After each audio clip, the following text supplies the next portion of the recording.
Greetings everyone, and welcome to a video lesson where you will learn when to attack opponent's king, what is a kingside attack, and most importantly, when the king is vulnerable. There are many mythical principles that surround that, like for example, never move the pawns next to your king, etc, that I would like to help you overcome.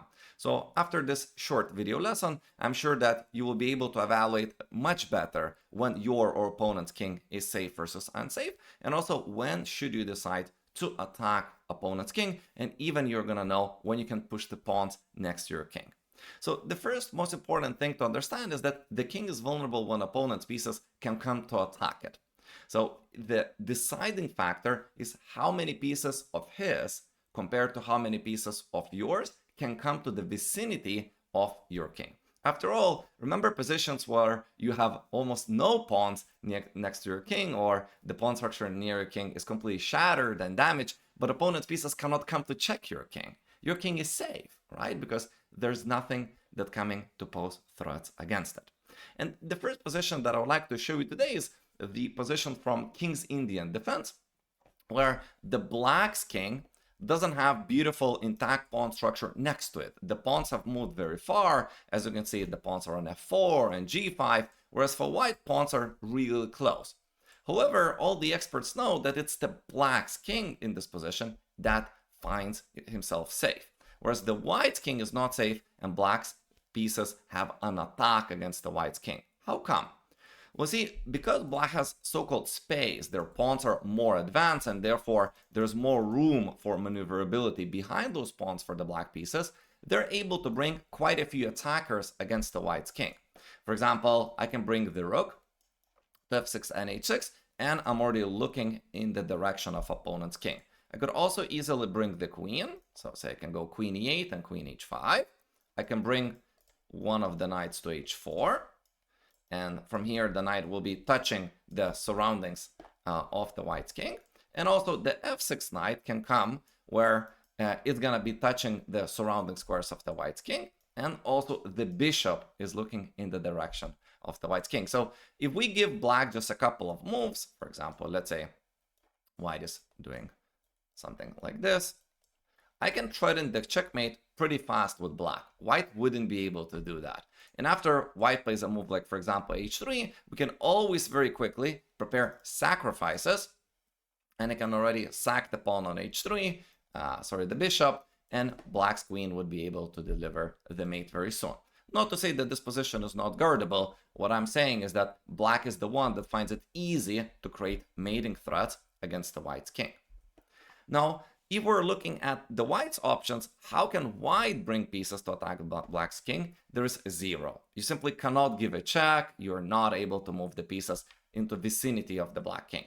And the reason for it is because the position is too clogged for white on the king side. You're lacking space, therefore your pieces are not able to find themselves in a diagonal or file where they could touch the black's king. Now, another condition that, of course, we have to mention why black was able to push the pawns like that on the flank and their king remained safe is because the center is closed. If we were able to magically make these pawns in the center disappear, then the white's pieces would be able to touch the black's king from the center, and that would pose threats against them.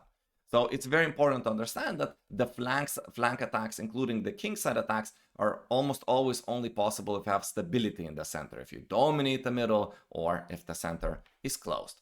So I want you to always look at the amount of pieces that one can bring next to opponent's king when deciding if that king is vulnerable or not. Now, there's also, of course, room for the intact pawn structure near the king.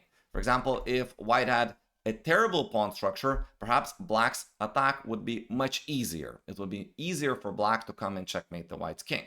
So I would say that the bad pawn structure near your king only exacerbates the problem if the king is already vulnerable. But it doesn't indicate that the king is vulnerable on its own just because you have like doubled or tripled pawns or no pawns at all near your king. So what I want to do is take a look at a beautiful kingside attack where white has to make a move, which is going to pave the road and pave the way for the next 10-15 moves attack against the black's king. So this is why to play. You can pause the video and think, what would you play here if you had the white pieces? This was a very high level rapid game, two grandmasters playing, and white played queen to h5. And the reason why white has a kingside attack in this position is because of the amount of pieces that they can bring next to opponent's king. So we have the queen already in the attacking position. We're touching f7 and h7 pawns. We have bishop that is already looking at the king. We can bring the knight, which is going to help us facilitate all kinds of mating nets. And we have the bishop that is looking in that direction as well. Plus, it's possible very soon to be lifting the rooks as well in the direction of opponent's king. So basically we have 1, 2, 3, 4, 5, 6 pieces that can come and attack, and black doesn't have as many defenders. So in our game, g6 didn't happen because white could just play queen h6, and then white would be ready to play bishop g5, exchange the bishops, plant the knight on g5, and create huge threats against the pawn on h7. And you can see that once you have so many pieces in the attacking positions, tactics are flowing by themselves. Another defensive move that they could have tried is h6, after which there is this classical bishop takes h6 sacrifice. And over here, white has a cute little move, queen g6, and black is unable to take the queen because the pawn is pinned and would have massive amount of pieces that are coming in the way of the black's king. And this is an example line how black could lose the game. Grandmaster in our game played queen to c7. And now white is eliminating the only defender of the black's king to facilitate this move knight g5. So in the game we had takes and takes, and black plays h6. Of course, white has to keep the initiative going. If they retreat, then the attack is running out of steam. Attack is about bringing more players and pieces into the party than the other way around. So white goes rook to e3, the classical rook lift. And if black takes the knight, we have this mating net with rook h3, and soon white queen will be able to land on h8 or h7. So in our game, what happened was knight a5. Black's idea is to plant the knight on c4 and cut off the light square bishop attacking the black's king.